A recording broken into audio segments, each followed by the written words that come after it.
அனைவருக்கும் என் அன்பான வணக்கம். சமீபத்தில் அமரன்னு ஒரு திரைப்படம் வந்து ரொம்ப நல்லா ஓடிக்கிட்டு இருக்கு. எல்லாரும் பார்த்துருப்போம். பார்வையாளர்களோட ஏகோபித்த சப்போர்ட்டோட ஓடிக்கிட்டு இருக்கு அந்த படம். நிறைய சர்ச்சைகளும் போயிட்டு இருக்கு. அதெல்லாம் நம்மளுக்கு தேவையில்லாத விஷயம். நான் அதை பற்றி பேசவே இல்லை. இது வந்து என்னன்னு கேட்டிங்கன்னா, ஒரு போர் வீரனோட கதை. இதை வார் பயோபிக்னு சொல்லுவோம் இங்கிலீஷில். இந்த மாதிரி வார் பயோபிக்ஸ் இங்கிலீஷ்லேயே நிறைய படங்கள் வந்திருக்கு. ஒரு இராணுவ டாக்டர் தானும் சண்டை போட்டுக்கிட்டு தன்னுடைய அடிப்பட்ட தோழர்களுக்கும் அடிப்பட்ட வீரர்களுக்கும் மருத்துவம் பார்த்துக்கிட்டு அவனும் சண்டை போட்டு தன்னுடைய உயிரையும் காப்பாற்றுற மாதிரியான பயோபிக்ஸ் வந்திருக்குது. அதுக்கப்புறம் ஒரு போர் வீரன் எவ்வளோ கஷ்டங்களை எல்லாம் ஒரு போர் முனையில சந்திக்கிறான் அப்படின்னு சொல்லிட்டு சொல்லக்கூடிய கதைகள் நிறைய வந்திருக்குது. முனையில ஒரு போர் வீரனுக்கு நிறைய கஷ்டங்கள் வரும். அது வந்து ஒரு பிளெயின் கிரவுண்டு. அதுல எந்த விதமான காம்ப்ரமைஸுமே கிடையாது. ஓடி ஒளியவே முடியாது. நீயோ அல்லது நானா, நீயா நானா தான். அவனோட புல்லட் ஜெயிக்கும், இல்லை நம்ம புல்லட் ஜெயிக்கும். சிம்பிள். ஒன்று அவன் உயிரோடு இருக்கணும், இல்லை நம்ம உயிரோடு இருக்கணும். இப்படிப்பட்ட ஒரு கான்செப்ட்ல தான் அந்த ஒவ்வொரு போர் வீரனும் அந்த இடத்துல போய் நம்ம போவோம். அங்கே எங்கேயாச்சும் ஒரு இடம் இருக்கும், ஒளிஞ்சிக்கிட்டு தப்பிச்சிடலாம்னு நினைக்கிற கதையெல்லாம் கிடையவே கிடையாது. அந்த அளவுக்கு ரொம்ப டஃப்பான வாழ்க்கை போர் வீரனோட வாழ்க்கை. இந்த போர் வீரனோட வாழ்க்கையை சொன்ன பயோபிக்ஸ் நிறையா இருக்குது.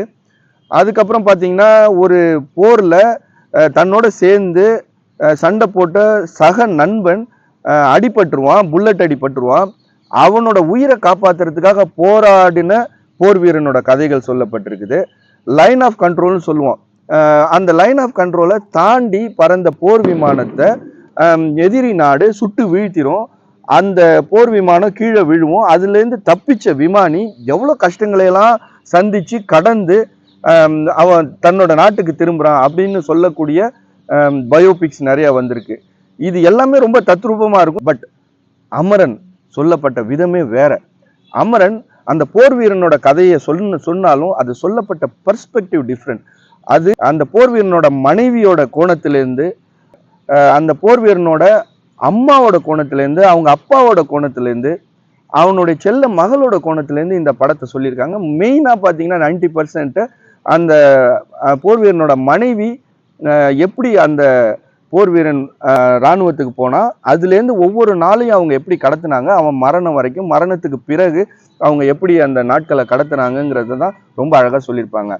இந்த கோணத்தில் யாரும் யோசிச்சது கிடையாது. இப்படி யோசித்து இந்த படத்தை எடுத்ததுக்கு அந்த டைரக்டருக்கு ரியலி அ ராயல் சல்யூட். ரொம்ப நல்லபடியாக பண்ணியிருக்காரு. போர் வீரனோட வாழ்க்கையை விட போர் வீரனோட குடும்பத்தாரோட வாழ்க்கை வந்து அவ்வளோ ஈஸியான விஷயம் கிடையாது. புத்தரோட வாழ்க்கையை பற்றி சொல்றப்ப நம்ம நிறைய கேள்விப்பட்டிருப்போம். புத்தன் ஒரு செகண்ட்ல முடிவெடுத்து தன்னுடைய குடும்பத்தை விட்டுட்டு வெளியில போயிட்டான், முக்தியை தேடி போயிட்டான். ஓகே. ஆனா அவன் விட்டுட்டு போன லெகசியை அவனை கடத்தின அவனுடைய மனைவி, அவருடைய வாழ்க்கை ரொம்ப ரொம்ப கஷ்டமான வாழ்க்கை, ரொம்ப கடினமானது, ரொம்ப தியாகம் நிறைஞ்சது, ரொம்ப வைராக்கியம் நிறைஞ்ச வாழ்க்கை. அந்த யசோதையோட வாழ்க்கை பெரும்பாலும் ஹிஸ்டரியில மூடி மறைக்கப்பட்டிருக்குது. அல்லாட்டினா வந்து அதை பத்தி யாரும் பெருசா கேர் பண்ணலன்னு தான் சொல்லணும்.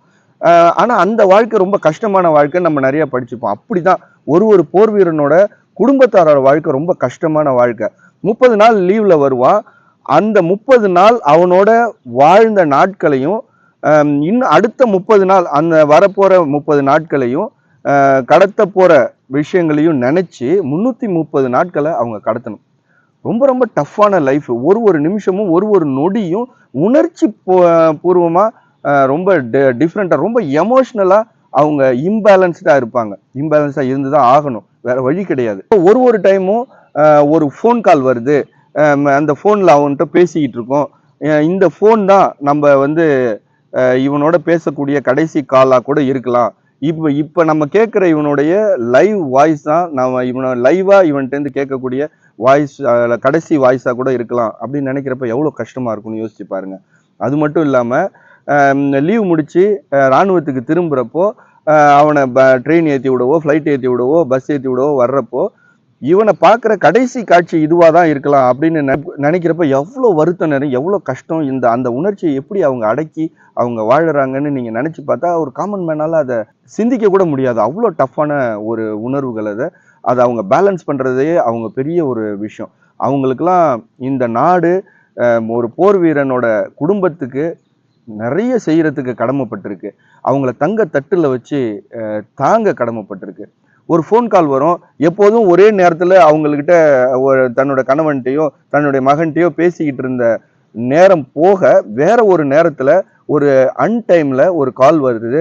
அன்னோன் நம்பர்லேருந்து வருது. அந்த கால எடுத்து பேசுறதுக்கு அவங்களுக்கு எவ்வளோ கஷ்டமா இருக்கும் தெரியுமா? ஏன்னா, அது என்ன செய்தி கொண்டு வர போறதுன்னு தெரியாது.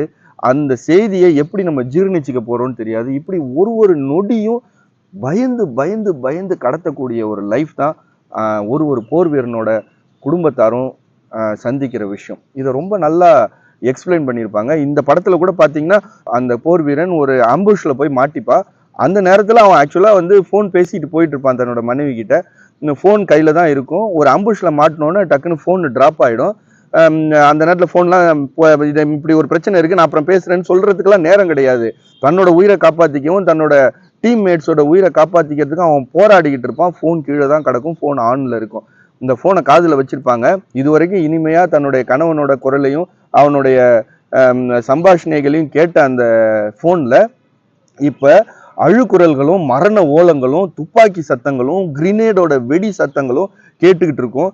என்ன நடந்தது, ஏது நடந்ததுன்னு சொல்லவே முடியாது. நீங்க யோசிச்சு பாருங்க. அந்த விஷயத்த அந்த சாய் பல்லவிங்கிற அந்த ஆக்ட்ரஸ் ரொம்ப அருமையா எக்ஸ்பிளைன் பண்ணி நடிச்சிருப்பாங்க. அது அப்படியே நம்ம கண்ணு முன்னாடி கொண்டு வராங்க. அவங்களுடைய கஷ்டம் தான் அங்க முக்கியம். சண்டை போடுறான். அந்த அந்த புல்லட் அடிபட்டு இறந்துட்டா கூட ஒரு செகண்ட்ல அவனோட கஷ்டம் முடிஞ்சு போயிடுது. இல்லையா வந்து ஒரு வீர தீரம் செயல் புரிஞ்சு சண்டை போடுறப்ப வேற எதை பத்தி நினைக்காம அந்த சண்டை எதிரி தான் அப்படிங்கிற ஒரு சண்டையில அவன் இருந்திருப்பான். ஆனா என்ன நடந்திருக்கும், என்ன நடந்திருக்கும்னு தெரியாம நொடி நொடி நொடியை விட இன்னும் ஸ்பிளிட் செகண்ட்ஸ்ன்னு சொல்லுவான். அந்தந்த செகண்ட் ஸ்பிளிட் செகண்ட்ஸை கடக்கிற சாய் பல்லவியை ரொம்ப அழகா காட்டியிருப்பாங்க. என்ன அருமையான நடிப்பு தெரியுமா? ரொம்ப அழகா நடிச்சிருக்காங்க. இப்படிப்பட்ட ஒரு கிளாஸ் ஆக்ட்ரஸை பாடி ஷேம் பண்ணி இந்த தமிழ் திரையுலகம் எப்படி ஒதுக்க பார்த்துச்சுன்னு என்னால் இமேஜின் கூட பண்ணி பார்க்க முடியல. ரொம்ப நல்ல கிளாஸ் ஆக்டர்ஸ், டாப் கிளாஸ் ஆக்டர்ஸ்ல நம்பர் 1 அவங்க.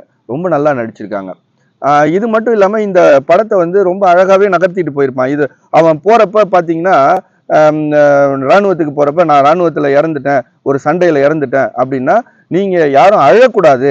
ஒரு சொட்டு கண்ணீர் கூட எனக்காக நீங்க அழக்கூடாது. இந்த நாட்டுக்காக நான் உயிர் தியாகம் பண்ணியிருக்கேன்னு சொல்லிட்டு நீங்க பெருமையோட தலை நிமிர்ந்து நிக்கணும் அப்படின்னு சொல்லிட்டு அவன் போயிருப்பான். அதுக்கப்புறம் அந்த அவன் சொல்லிட்டு போன செல்லமான ஆணைய ஃபுல்ஃபில் பண்றதுக்காக, அந்த அவனோட லெகசியை காப்பாத்துறதுக்காக வேண்டி அந்த பொண்ணு அந்த மரண செய்தி வந்தோன்னே அதுக்காக வேண்டி அழாம எழுந்த அவ்வளோ ஆயிரக்கணக்கான லட்சக்கணக்கான உணர்ச்சிகளை அந்த தொண்டைக்குள்ள போட்டு புதைச்சிக்கிட்டு அதை நடிச்சிருப்பாங்க பாருங்க. சான்ஸே கிடையாது. இது அந்த இந்து ரெபெக்கா அப்படிங்கிற அந்த வந்து முகுந்தோட மனைவியை அப்படியே கண்ணு முன்னாடி கொண்டு வந்து நிறுத்திட்டாங்க. எப்படி அந்த ஒரு செகண்ட்ஸை அந்த அம்மா அந்த இந்து ரெபெக்கா வந்து கடத்துனாங்கன்னே நம்மளால இமேஜின் பண்ணி பார்க்க முடியல. அவ்வளோ அழகா நடிச்சிருப்பாங்க. அது ரொம்ப அந்த நேரத்துல அழாம அவங்க நடிச்ச நடிப்பு ரொம்ப ரொம்ப நல்லா இருந்துச்சு. இது மட்டும் இல்லாம தன்னுடைய வீர மரணம் அடைஞ்ச தன்னுடைய கணவனோட உடல் கொண்டு வரப்படும். அதை கொண்டு வந்து அதுக்கு இறுதி மரியாதைகள், இராணுவ மரியாதைகள் செய்யப்படும்.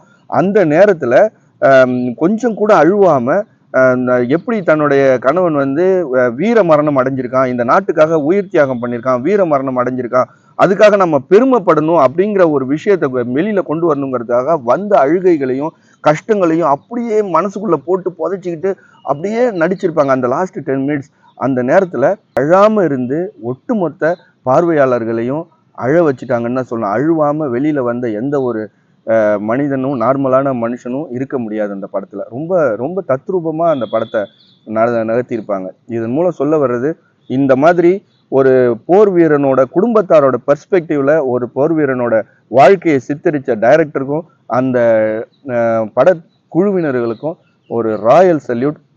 இந்த மாதிரியான பயோபிக்ஸ் நிறைய வரணும் இனிமேல். நம்ம அடுத்த நொடி என்ன நடக்கும்னு சொல்லிட்டு நிச்சயம் இல்லாத உலகத்துல தான் நம்ம எல்லாம் வாழ்ந்துகிட்டு இருக்கிறோம். அப்படிதான் நம்ம எல்லாரும் கடத்திக்கிட்டு இருக்கோம். ஆனா போர் வீரனுக்கு அப்படி கிடையாது. மரணத்து மேலேயே அவன் பயணிக்கிறான். எல்லாம் அவனுக்கு தெரியும் நம்ம எப்படியா இருந்தாலும் அந்த போர்ல இறப்போம் அப்படின்னு சொல்லிட்டு. ஆனா அதுக்கு முன்னாடி தன்னோட நாட்டை காப்பாத்துறதுக்காக இன்னும் எவ்வளவு எனிமீஸை நம்ம அழிக்க முடியுங்கிற ஒரே கான்டெக்ட்ல அவன் ஓடிக்கிட்டு இருப்பான். அந்த மரணத்து மேலேயே அவன் பயணிப்பான். அவனோட வாழ்க்கைக்கும் அந்த அவன் அங்க என்ன செய்யறான் அப்படின்னு சொல்லிட்டு தெரியாம ஒவ்வொரு நொடியையும் சாகாமல் சாகும் அவனுடைய குடும்பத்தாருக்கும் ஒரு பெரிய வணக்கம். நீங்களாம் வந்து இந்த நாட்டோட உண்மையான தியாகிகள். உங்களுடைய வாழ்க்கையை வந்து அழகா சித்தரிச்ச இந்த படம் உங்களுக்கு சமர்ப்பணம். அனைவருக்கும் வணக்கம். வாழ்க வளமுடன்.